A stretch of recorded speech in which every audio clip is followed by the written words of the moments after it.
இன்றைக்கி நம்ம fried rice எப்படி பண்ணுறதுன்னு பார்க்கலாம்.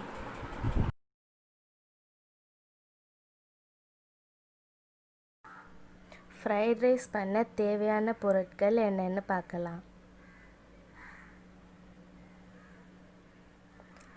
பீன்ஸ், அப்புறமா ஸ்ப்ரிங் ஆனியனோடைய ஒயிட் தனியாக க்ரீன் தனியாக கட் பண்ணி வச்சுருக்கேன்.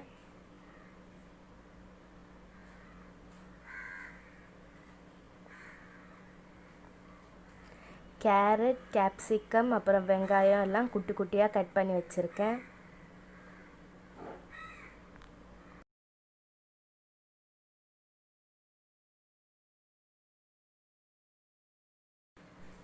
நாலு முட்டை, 1 ஸ்பூன் பெப்பர், அப்புறம் தேவையான அளவு உப்பு, 2 ஸ்பூன் சோயா சாஸ் எடுத்திருக்கேன்.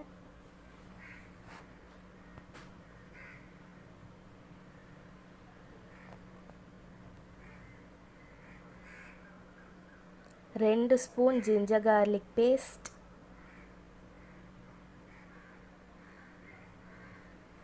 அப்புறம் 2 கப் பாஸ்மதி அரிசியை வேக வச்சு ஆற வச்சு வச்சுருக்கேன்.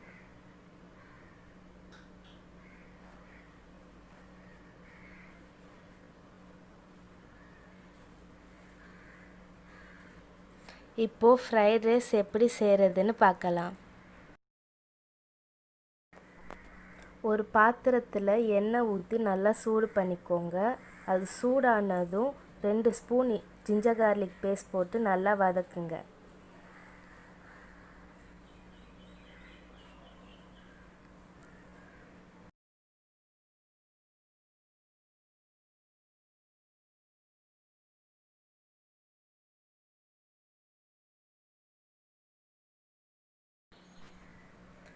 இஞ்சி பூண்டு பேஸ்ட் நல்லா வதங்கிருச்சு. இப்போது ஸ்ப்ரிங் ஆனியனுடைய ஒயிட், அப்புறம் கட் பண்ணி வச்சுருக்கிற ஆனியனை சேர்த்து நல்லா வதக்குங்க.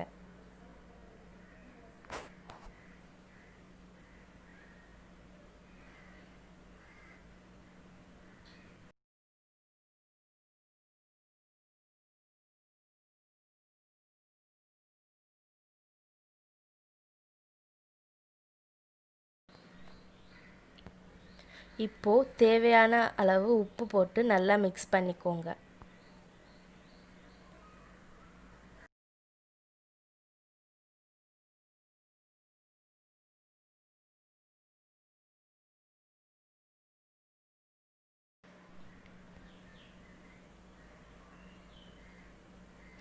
இப்போது கட் பண்ணி வச்சுருக்கிற கேரட், பீன்ஸ், கேப்சிகம் எல்லாமே போட்டு நல்லா மிக்ஸ் பண்ணிவிட்டு ஒரு 5 நிமிஷம் அதை வேக விடுங்க.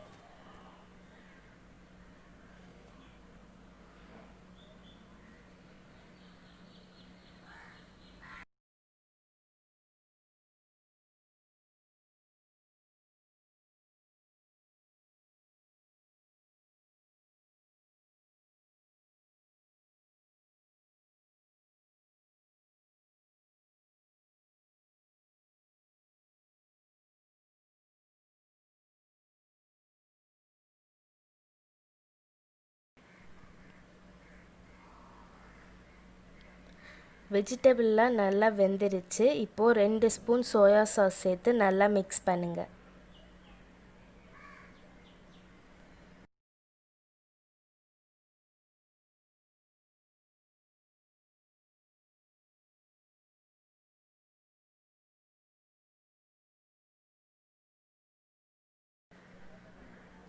இப்போது 4 முட்டையை உடச்சி ஓரமாக ஊற்றிடுங்க. அது கொஞ்சம் வேக வேக மெதுவாக கிளறி விட்டுட்டே இருங்க.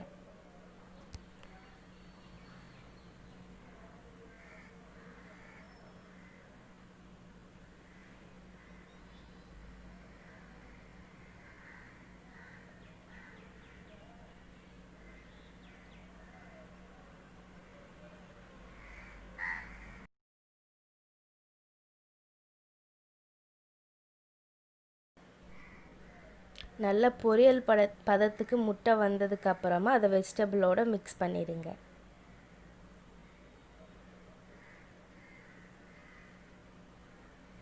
நல்லா மிக்ஸ் ஆயிருச்சு. இப்போது 2 ஸ்பூன் பெப்பர் பொடி சேர்த்து நல்லா மிக்ஸ் பண்ணுங்கள்.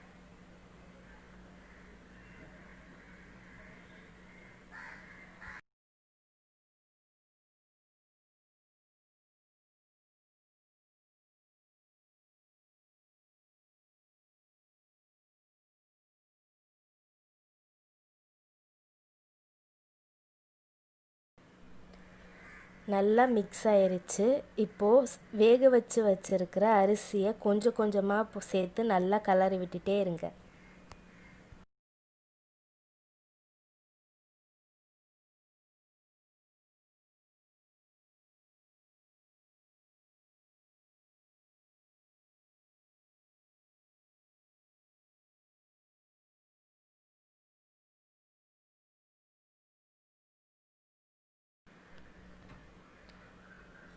கடைசியாக ஸ்ப்ரிங் ஆனியனோடைய க்ரீன் சேர்த்து 2 நிமிஷம் நல்லா மிக்ஸ் பண்ணிவிட்டு ஸ்டவ் ஆஃப் பண்ணிவிடுங்க.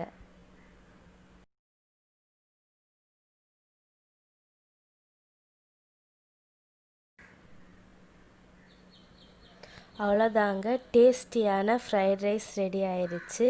இது எக் மஞ்சூரியன் கூட வச்சு சாப்பிட்டிங்கன்னா ரொம்ப ருசியாக இருக்கும். எக் மஞ்சூரியன் எப்படி செய்கிறதுன்ற வீடியோ ஏற்கனவே அப்லோட் பண்ணியிருந்தேன். அதுக்கான லிங்க்கை கீழே டிஸ்கிரிப்ஷனில் கொடுத்துருக்கேன்.